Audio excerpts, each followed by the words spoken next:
rin. Maganda, ibabagay mo din doon sa current jungle hero yung entirety of the draft. Oh, and grabe no, yung heroes pick ni Irad ay siya pa lamang ang nagdo-double digits in terms of junglers at malaking bagay yon kung magandang komposisyon ang hanap nyo. And for RSG, already ahead by 1 game. They will be playing in the blue side, red side naman para sa side ng AP Bren. At mukhang very similar ang ating makikitang bans. Tsaka napawawa ko dito kasi most of the time, kung ikaw nasa blue side, parang hindi ikaw yung nagbaba ng Valentina eh. Hindi talaga. So ibig sabihin, iba yung mas gusto na makuha na hero dito. Probably a Joy para dito kay Irad. Not unless ibaban dito ng AP Bren or sila naman ngayon yung magmamathilda for Light. Kasi ang taas ng taas ng picking and banning percentage for Matilda. Promise ngayong playoffs or actually kahit noong last 2 weeks ng MPL. Definitely. Pero may narinig ako na tinanggal the love and hope na kanina nakita naman natin nag-work into the favor of Aqua. Definitely for AP Bren, parang ganun din yung gusto nila mangyari, diba? And for the side naman ng RSG, dahil tinanggal nga yung Angela, there are multiple heroes na pwede natin makita muli. And might be the Matilda kung hindi tatanggalin ng AP Bren ang Matilda pick na yon. Pwede yung maging first pick ng RSG. As you said kanina, Chantel, inaabangan natin. Isa yon sa mga make or break na hero. Kanina pinagana ng AP Bren sa simula pero talagang medyo kinulang sa may bandang dulo. Baka yun na rin ang hinihintay nilang gawin ng RSG. Eh kung ginawa ng RSG sa kanila, baka pwede nilang gayahin yung ginawa sa kanila kaninang RSG. Ganun na ganun din, no? At saka dito kaya medyo natagalan ng ban yung AP Bren, Umi and Athena.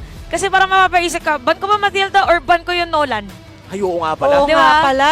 Ang tanong, nagno-Nolan ba si Irad na katulad na lamang ni Sensui kanina? Kaso parang bagay din kasi sa playstyle eh. Oo nga. Edi sabi nila dito, edi wag natin iban parehas. Oo. Mag-trade tayo. Eh di don't, diba? Eh di don't. Madali kami kausap. And to answer your question kung nagnonolan nga ba si Irad, ito ang kailangan natin abangan. As if ever man, parang familiar ako na parang nadaan ko yata yung stream 1 time for AP Bren, parang may nagpa-practice Nolan din if Nolan. ever. Pero tingnan natin kung ilalabas na ka ba nila yon ng ganito kaaga. Ayan na. Kung ang pangalan ni Nolan ay nagsisimula sa no, ang sagot kung kaya bang laruin ay yes. First pick, Nolan para sa RSG Philippines. At buti na lang tumawa kayo kahit hindi naririnig. Pinipigilan ko nga eh. Ayan.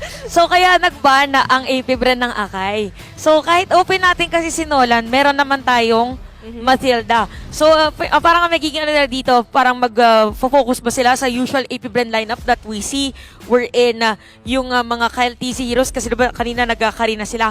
But Yes. definitely pwede na sila dito mag-secure ng hero actually for flop.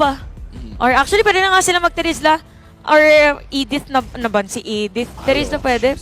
Pero iba. Uy. Arlot, wow! Kanina nakita natin si Arlot na nilaro ni Edward in the first series. Mukhang nagbabalik na rin ang isa sa mga naging kamandag ng XP lane, I think 1 season ago. At napakaaga ng Arlot pick na to. Usually nakikita natin to mga second phase pa, no? And it's a bit scary, no? Na ganito kaaga nilabas ng AP Bren yung Matilda and Arlot. So definitely we could expect early explosive na mga bombastic, hindi side-eye, pero bombastic plays from the side of AP Bren. For RSG, and this kind of situation, ano pa nga ba mga pwede na ipangontra sa ganito first 2 picks ng AP Bren? Actually, yung ganito, parang speed kasi yung katapat mo, di ba? Oo. Mabilis din kasi yung Arlot. Kailangan mo ng, ayan, sila yung kukuha ng Terizla, kailangan mo ng crowd control. And Farami. Oy. Ang ganda ng Faramis against Arlot. Kasi if ever man na magkaroon ng final slash, kasi naman nakakita tayong potential din sa Arlot na taga-setup talaga ng play. Diretsahin mo lang NetherRealm. So, ano na naman to? Maganda yung ginagawa nila, nila Coach Panda. Parang nagdi-direct answer sila na hindi, na medyo dinidictate din nila yung next na magiging picks ng AP Bren. Tsaka para magdadalawang isip ka rin kung isa kang Matilda, kung papasok ka ba, kung mag-all-in ka ba, especially if the NetherRealm is available para sa RSG Philippines. AP Bren, last pick for the first phase of this game number 2. Ano kaya ang kanilang ise-secure dito? Mayroon na silang possible XP laner. Pero mukhang ito na. Oo Ito nga na yun. pala. kanina binabangit lang to ni Chantel na posible talaga tayo makita nga ng Joy Open at hindi tayo binigo dyan ng AP Bren. Tsaka parang same concept nung spike damage from Nolan and Joy. Yung bigla kang papasok tapos makaka-secure ka na lang ng possible kill. Pero makikita natin dito for our current draft index, maganda yung crowd control definitely for the side of AP Bren na dahil na rin sa mga napili nila. In terms nga lang of support utility, mas mataas again because of this Mathilda. So for RSG, mga next picks nila, well, actually, support utility, hindi mo rin na maaano kasi meron ka pa nga ng mga Nether Realm. Yes. Pero kung movement at movement lang din at healing na pwedeng gawin, yun yung strength nila. So, kailangan nila dito mag-invest na pang late game actually. O, kulang sa late game kasi for AP Bren, meron na silang early eh. At mukhang tatanggalin nga ng AP Bren ang Kaja, isa sa mga pangontra sa early game na meron sila with this Mathilda. Enjoy. Ang kukulit pala ng mga picks. Ang daming dash eh. Kung meta lang siguro si Phobius, ang nakangiti na siya ngayon, no? Sobrang mag-e-enjoy siya sa mga pangyayari. Sabi niya, it's my time to shine. My time na to eh. Parang, My turn. Gusto kong makita ulit yon. Oo nga, Let ako him rin cook talaga inside the map. Pero sa pagkakataon na to, it's not yet his turn. Pero ngayon, turn naman ng AP Bren na mag-ban pa ng hero against RSG. Ano pa nga bang mga kulang dito sa recipe nila? Iniisip ko nga din eh. Oo. Ay, teka lang, sinabi niyo na kasi mga mabibilis na hero, lagyan pa kaya nila ng Irithel.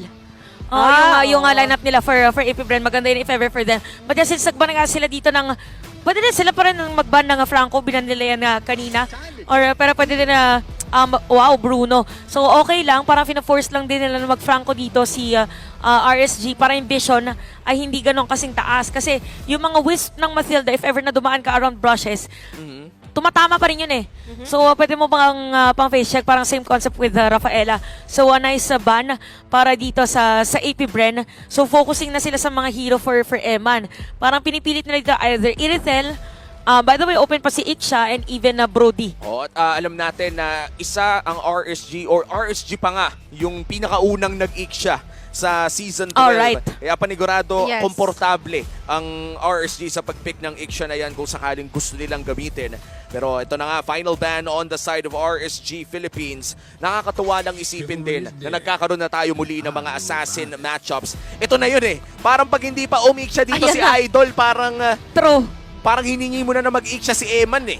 O parang inabot mo na. Not unless gusto nila dito mag-Brody. Pero okay, si Beatrix pa din. Para dito kay Super Marco. So bibigay nila yung Iksha. Although Iksha Brody option. Actually for AP Bren pa din last pick nila is Minotaur. Para meron pang added sustain. Tapos meron nga pang heal. Para dito sa Beatrix kung magpo-focus sila doon sa lane. And now for RSG, still lacking is the hero for again, Eman. Eman in Light. Eman and Light. Pero I agree with the Minotaur. Sobrang bagay nun if ever man. Sobrang kunat nga lang Franco din. ba? Ang hirap Cho. patay nun. And with the Franco and Cho naman for RSG, gana kasi may specific pick-off sila na maaaring gamitin sa mga malilikot na hero. Yung Brody. On point. Nakakatuwa to, no? Brody with the Cho, a lot of single target damage at AOE burst na rin kung titignan natin ang late game para sa side ng RSG Philippines. Minotaur. At mukhang hindi Parang nagkatotoo yung Iksha. Oh! Nabanggit ko to! Oh Ano ulit sasabihin niya? Sinabi ko kanina hindi meta yung Phobius pero mukhang Coach Daki naman eh. Binababaan mo ang kredibilidad. Hindi, pero okay lang. Masaya ako, It's honestly. okay. Kasi nakakatuwang isipin na yung Nolan, ang dami din kasing dash nito eh. Oo. Why not coconut, di ba? So, nagulat ako, makikita ko si Phobius. Pero, kasi di ba sabi natin parang yung Phobius maganda siya sana sa lineup ng RSG. Yeah. Sabi dito ni Coach Daki, feeling ko nung nakita niya, tsaka ni Coach Bren, na madash yun sa atin na parang Phobius kaya. Para if ever, yung may dash sa kabila, yung ang tatapatan niya. Kaya may kita niyo dito, even sustain. Si Phobius innately, meron na siyang shield. Bigyan mo pa ng Mathilda shield. Ay, oo. Diba? So parang Grabe. kakapal talaga. Pero kung mapapansin nyo din, for RSG naman, strength nila dito is yung pagka bigla ang makasunod-sunod ng kill ang isang Nolan. Kasi si Joy itself, parang depende pa siya kung meron ka malapit ng mga heroes eh. Si Nolan, ipapatama mo lang talaga yung mga skills mo.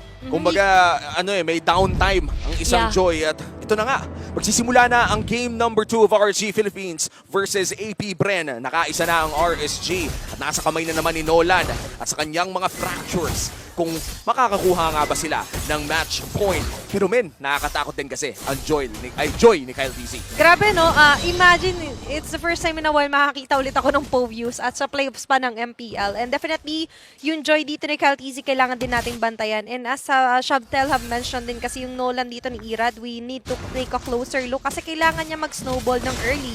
Pero speaking of which, maaga rin naman nila manonotice yung posisyon dito nila Nats, Aqua, and together with Light, pine-prevent lang nila yung mga early na pick-off ng AP Bren. And nakakapagtaka no na mukhang hindi masyado madaming sapatos ang ating nakikita sa True. emblem build, parang nangangalahati lang. Kumbaga yung isang paa mo naka Nike, yung isa ay Naka-Nika. nakapaka lang, naka-Nika. Oo. Ayos pa yun. Oo, kalahati lang muna pag-iipunan pa yung isa. So, ibig sabihin na para din sa dalawang kupunan natin, mas gusto nila yung mga heavy team fight. Yeah. Not entirely dahil doon sa may mga objective areas like Turtle Pit and Lord Pit. Pero gusto nila mas maging solid yung kanilang team fight prowess. So maganda nga yung ginagawa ng ating dalawang post 5 actually for both. And for Ogwen dito, ang strength niya lang is, or pinaka-strength niya is, again, yung kanyang guiding wind. And looking at the Wow. turtle control rate, no, laki pala ng pinagkaiba ni Kyle TZ ni Irad. But looking at actually in game number 1, I think it was RSG 3-0. na nakakalamang 3-0. As you said. 3-0 for AP Bren. Sila yung nakakuha ng 3 straight turtles. Yun yung maganda rin i-point out dito. Kaso nga lang, pagdating sa Lord, it was straight RSG's game.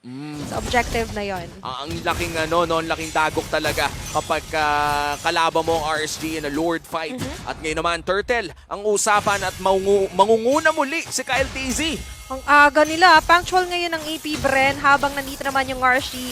And as we could see right now, nandyan na rin naman si Nats. Very important yung magiging role niya dito. How will they zone him out? Lalo na't wala pa siyang level 4 and Kyle TZ will still secure the first turtle for this round.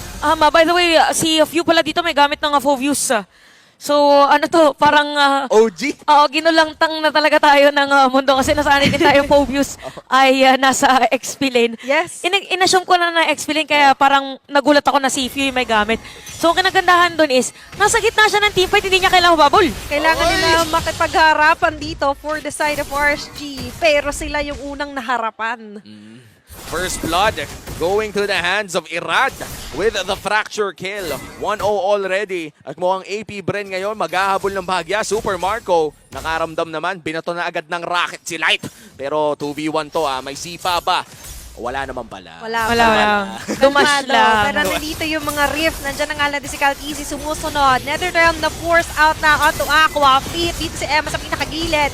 There's a torn apart memory. Kyle TZ is down. Nandiyan yung runners up at hindi pa ganun kasakit. Oh! Pero look at the damage na binibigay naman dito from the side of Emma with a double kill. Ang ganda ng final slash pero mas maganda. Yung nagiging disiplina rin dito ni RSG Light kasi nandiyan yung Wave of the Dragon. Makakaligtas pa. Yes, dito si Super Marco. Ayun na si Nats! Pero merong Nats Entertainment. Not on my watch as he secure a double kill for Aqua. Si Flap TZ ngayon mapapa-flicker out na lang din muna. Grabe yung boobs play. Para dito kay Nats, nakasalubong niya parang, uy, pwede to na instant double kill. But yeah, for jokes aside for RSG, yung timing is on point. Medyo nag-overextend nga lang. Not overextend, nag-overstay ang AP Bren ng moment na yun. Kasi napatay na nila sa Irad Gusto lang naman nilang pabagalin yung isang Nolan.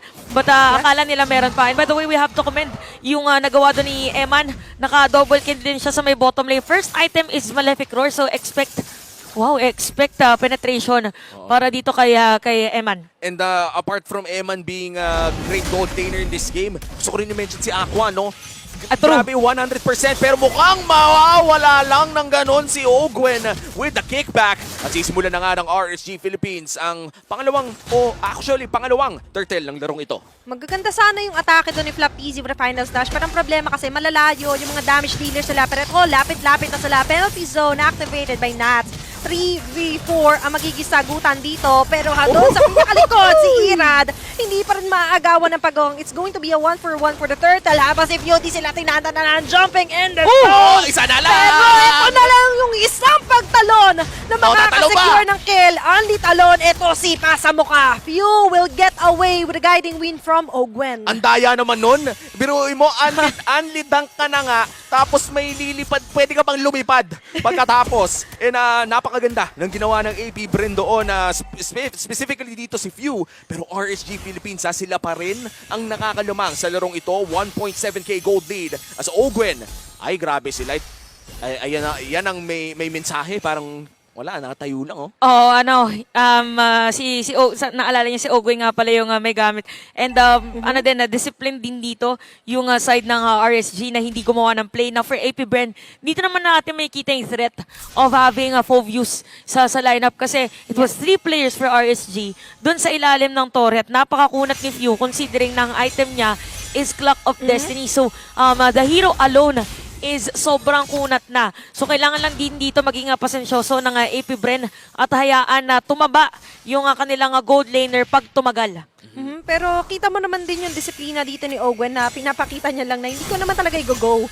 Gusto ko lang magbigay ng vision and highlight. Oo. And malaking bagay din kasi ang vision na nabibigay ni Ogwen for AP Bren leads to smarter decisions na kailangan nilang gawin dahil RSG pa rin ang may hawak na lamang. Nats, humaharap sa 4, pero ang alam niya ay 2 lang yun. Mukhang si Light ay mahahanap ata nila. Pero ang daming dash kasi ni Light eh. He knows where to go, and for the side naman ng AP Bren, dahil nga sama-sama sila, other lanes are left vulnerable kahit papano, na tinatry take advantage ng RSG. At 10 segundo na lamang lalabas na ang pinakahuling pagong ng larong ito at mukhang 50-50 ang magiging pwestuhan dahil nandyan na rin ang mga RSG Philippines, ang mga Raiders in the mid lane. Paunahan ng mag-clear to, paunahang pumwesto si Flap TZ ang makakahawak ng pagong. Mauuna na lang muna if ever dito si Flap. So even for Aqua actually ay magpapadami lang muna siya ng mga stock para if ever man na maging casualty siya, pwede agad siyang sumama doon sa may team fight. Pero kita mo naman, pumupuro dito members ng AP Bren. There's the high. 4 members in. Si Nats pinagtutulungan pero okay lang. Nandyan naman si Aqua at si Ira to the rescue. Na makukuha na pa nga yung turtle sa harap mismo nila Kyle TZ. Against 4 members yun, ha? Paano nangyari yun? Siya yung nakakuha ng 30, tapos biglang nandun na ulit siya sa may tori niya. Oh, sneaky plays. Sneaky plays dito si Kuya Irad. Kasi no moment na yun, actually nag-deal ng mas madaming damage dun sa turtle was actually AP Bren. Yes. Nagkataon lang din na para yun sa AP Bren, wala din nakapag-check doon sa brush na pinapwestuhan ni Aqua ngayon. So they weren't fully aware na nandun pala si Irad. Akala nila magagaling dun sa may buff kasi magsuspawn. So maganda yung ginagawa dito ng RSG, pero maganda din na nakikita natin na gumagawa ng sariling plays ng AP Bren. Andyan yung Wave of the Dragon. Kukonekta kay Ogwen. Pero si Flap TZ ngayon, umatake kila Aqua. There's the Shadow Stampede. Pinaulanan ng mga bala. Super Marco with a shutdown ngayon. Minake sure nilang chinek nila yung bawat brush. Grabe yun, parang binalik niya doon sa rocket launcher ng isang Super Marco. At sa ngayon makikita natin na hindi nagagalaw ang gold lead ng RSG Philippines. It's still around the 2K mark. At ayan na nga yung damage. Few, half HP lang ang kunat pala nito ni Idol Fovius. Oo, yun yung kanina, diba? Tinatlo ba naman? Tapos may Torre pa, tapos hindi pa rin na-deads. Pero ngayon, ang strength ng AP Bren is yung single target prowess that they have. By the way, maganda na Super Marco yung nakakill dito kay Ako kasi shutdown. And pag shutdown kasi mas mataas yung gold na pwede ibigay. Pero maganda yung jump in dito nila Nats. Medyo nag-miss out. Big time yung penalty Wow. zone. Maganda yung final slash. 2 members ang natuhog.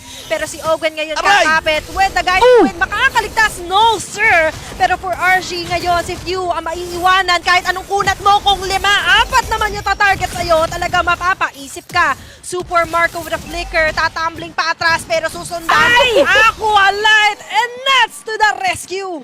Underrated talaga yun eh. Yung pag binikeran ka ng isang Terizla tapos tumama yung first skill, may movement speed bonus kasi. Tapos mukhang nahuli din dito si Kyle TZ. Nats going Sasayaw. in. Si Nats pala yung nahuli pero buhay pa rin naman. Nagpa-electrify beats na. Aray! Si Iran! Sabog lang pero may dash pa rin naman. Oh Ang my ganda. God. Maganda kayong ginagawa ng RSG. Tsaka nakikita na natin ngayon kung bakit Brody din yung pinili na hero.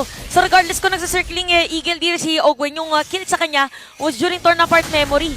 So bago pa siya makalanding, Kasi diba nagagamit ngayon na bait yung Circling Eagle. Bago pa siya makalanding dun sa safe place niya, wala na. Deads na yung Matilda. So RSG right now, again, ito na naman yung Task Force RSG na dire-diretso lang doon sa mga pwede na kuhanin. And for AP Bren, kailangan nila dito ng possible split push. Maganda yung risk reduction management na ginagawa nga ng RSG dahil yung task force nila ngayon gumagana isa-isa. Yung Lord buhay pa rin. Activated yung Netherlands. Si Zap! TZ yata una matatanggal. And going into sa pinakalikod na dyan Oy! naman sila Nats. Pero yung Lord makukuha pa rin dito ni Irad. Members of AP Bren will disengage as RSG gets the lead. Retry game on point ata ngayon si Kuya mo, Irad. Oh, pinakita kasi kanina yung difference pagdating doon sa turtle control rate. So maganda ngayon ang probably kay Irada dahil din yung kanyang hero ngayon is more on a damage type.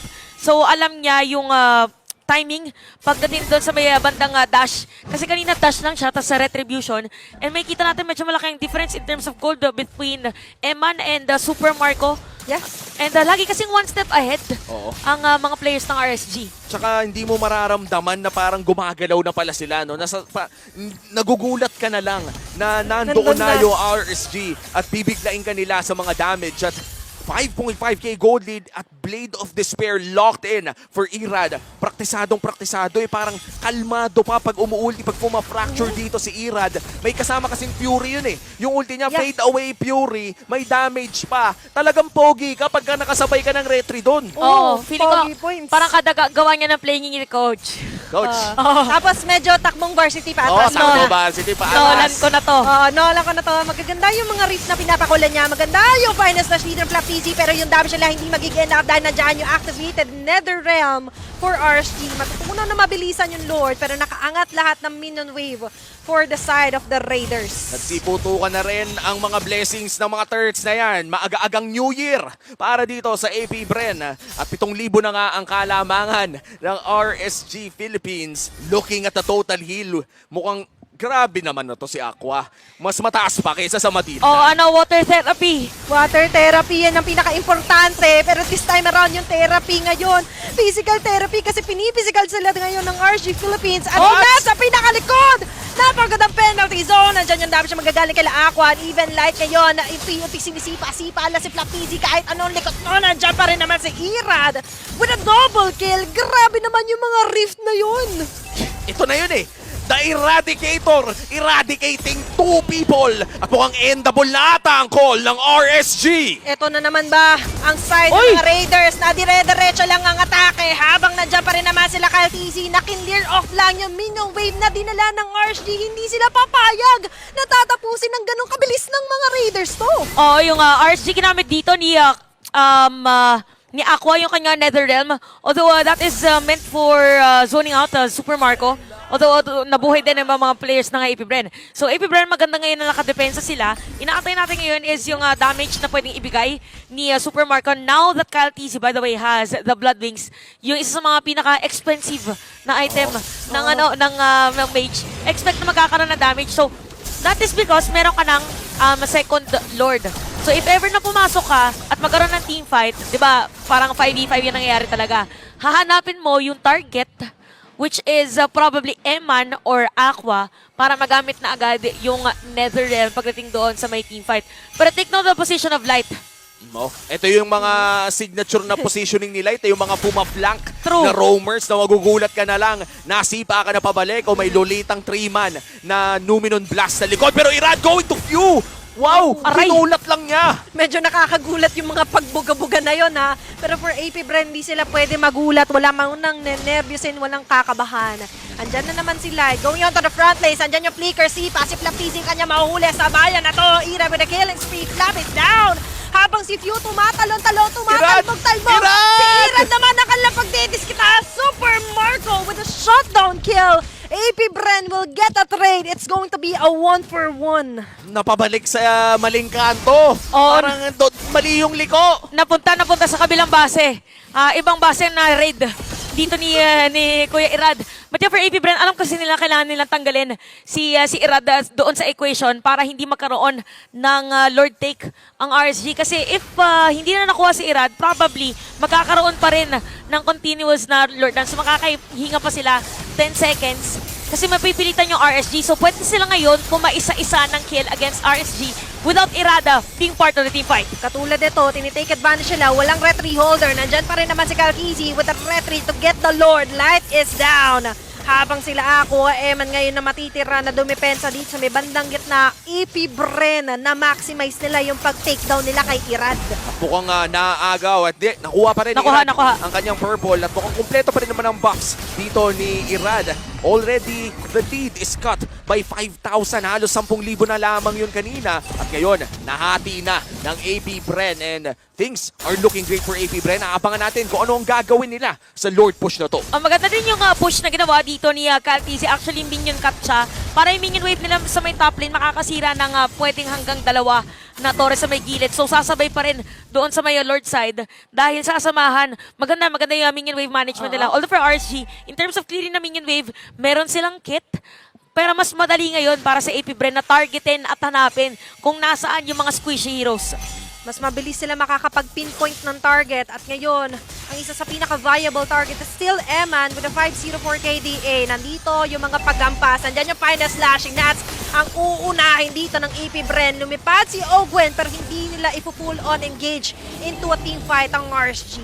Alam mo, mga pinag-uusapan natin yun, yung nakaisa na si Kyle TZ at kamuntikan pa nga niya mapatay si Irad kanina. Parang ganun lang, mukhang even ball game na naman. Light final slash, hindi tatama. At 2 inhibitor turrets na ang nawala para sa side ng RSG. Super clean talaga yung minion wave management kasi kanina sabi natin makakasira lang ng 2 torre sa may top lane. Kaya pala hindi na sumama si Kyle TZ doon sa may possible team fight sana sa may bottom lane kasi nakasira na sila ng inhibitor turret sa may top. Yung dinaanan pa ng Lord, nasira din. So, na-divert din dito yung defense. Oh, maganda yung mga pagpasok dito ng AP Bren. Kalti with a shutdown si Eman ngayon na napinpoint nila si Aqua na iwanan sa labas ng base. Kaltizi with a double kill. Habang si Irad na nakawan din doon ng purple buff. Grabe na to. Pero dito mga sir, nagkakagulo ang mga members ng RSG. Pumipilit sila gumawa na setup place. Maganda yung penalty zone. And the damage is enough to throw them down. Isa-isa na nagbabagsakan ng mga members ng RSG at AP Bren. Pero walang sumusuko sa kanila. 3 members for the Raiders to defend their base against the Hive. Pero 4 na miyembro na mag-jump in dito na pinakawala na nga yung Bennett's Rage. Habang doon sa pinakagilid si Nats at si Light, tinedeli lang yung minion wave and catapult minion na dinala sa kanila ng AP Bren. At makakadepensa ang RSG after that long sequence of May plays. nakakonceal, Pero may nakakonceal. Nag-aabang si Light. Pero mukhang wala naman na siyang mahanap pa. 20 segundos bago lumabas ang Evolved Lord. At may lamang na ngayon ang AP Bren. Actually, maliit lang lamang. Parehas na ang kanilang goal. Oh, pantay na talaga yung laban natin ngayon kasi magpapalitan lang yan. So yung conceal play coming in from RSG kasi sana nila nung abutin kasi meron pang flicker si Light. So for AP Bren ngayon, meron ng Blade of Heptas si Super Marco. So yung first shot, okay. So ano siya dito, yung skill damage niya. Gagamitin niya rin first shot ang kailangan tumama talaga. Yes. So now for RSG, aware sila na pwedeng pumasok anytime yung AP Bren. Hindi na sila pwedeng yung biglaang pumapasok na lang na yung panggulat kanina.